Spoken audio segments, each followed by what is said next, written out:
Welcome back, everybody. I'm Michael Foley, and in this video, I'm going to teach you how to counterpunch. We're going to keep this simple because fundamentals win fights, and fundamentals are never complicated. I got Muhammad back help me with this one again today. We're going to run through some basic things that you should know when you first start to get down the concept of counterpunching. Myself and Muhammad, for example, we've been through the whole gamut of different ways to counterpunch off slipping, pull, drop, rolling, bob and weave, parrying punches, checking punches. You can counter off of all those. But under pressure, when the two of us fought, we both gravitated towards our favorites. For me, it was the slip cross or the pull cross. And for Muhammad, it was the pull cross as well. That's the one we're going to demonstrate in this video.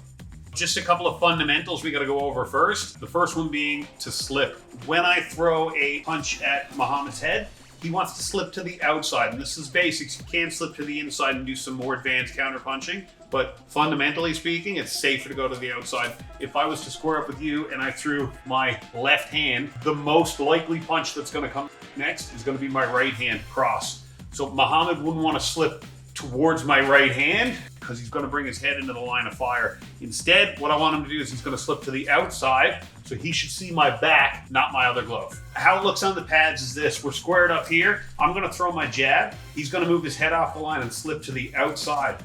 If you don't know what a slip is, I'm going to put a link to my head movement video in the description below. But once he's on the outside, he wants to counterpunch. As my jab comes back, he's going to throw his cross over the top. Right here. Again, he slips to the outside and counters with the cross over the top. Me as a mitt holder, just a safety disclaimer, I don't want to hold the mitt behind my chin like this and force Muhammad to have to punch over the top to catch this mitt. It would look like this.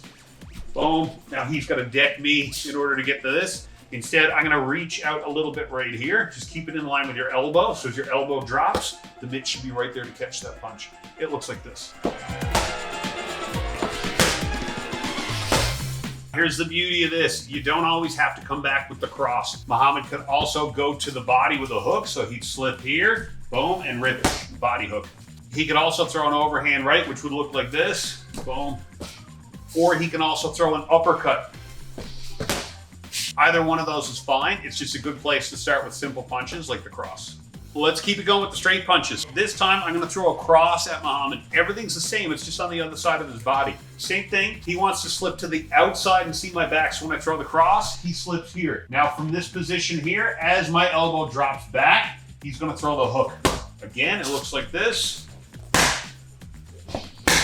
And like the jab, he can also counter to the body. So if he slips right here, my body's open right here. Or he can throw an overhand. Or he can throw an uppercut. Either one's fine. So the rhythm is where people tend to mess this up. If I'm throwing a jab at Muhammad's head, I'm probably throwing a combination. So my rhythm for my combination would be 1-2. If Muhammad slips and counters on that same rhythm, what's going to happen is he's going to slip my jab, and then we're both going to hit each other with the cross at the same time. There's so many classic examples of double knockouts in boxing, kickboxing, MMA, Muay Thai, and it's usually off of a counter punch. One person slips, counters, and then they both get dropped at the same time. Instead, what you want to do is you want to break the rhythm. If my rhythm is going to be 1-2, 1-2, Muhammad's has to be 1-2. It has to be faster. So my punch rhythm is going to be here. His is going to have to be quicker. So it looks like this, and I'm going to go slow just to build this up. He's going to start by throwing on that rhythm 1-2. 1-2. Then he's going to speed it up. So his goal is to land his cross when my elbow isn't all the way back, which is way before my cross would actually land in the first place. So it's going to look like this. With any good counterpunch, you've got to understand that your opponent is the one who's on the attack. Your counterpunch is splitting the attack. So he doesn't want to stick around after he does a counterpunch and eat my next likely punches. So he's going to apply the principle of enter, execute, exit. In this case, I'm doing the entry for him. I'm stepping in. He's slipping my jab. The execution is his counterpunch. His exit is going to be to go to the same side. So he's going to slip to that side. And then he's going to move out. He's going to shuffle. At speed, it would look like this. Again. Again. Okay, now let's quickly look at the pull. The pull's made famous by Floyd Mayweather, and I've seen him in fights kind of stick his chin out like this, trying to bait his opponent to throw the jab. And then when they throw the jab, he's pulling away and catching him with a timing cross.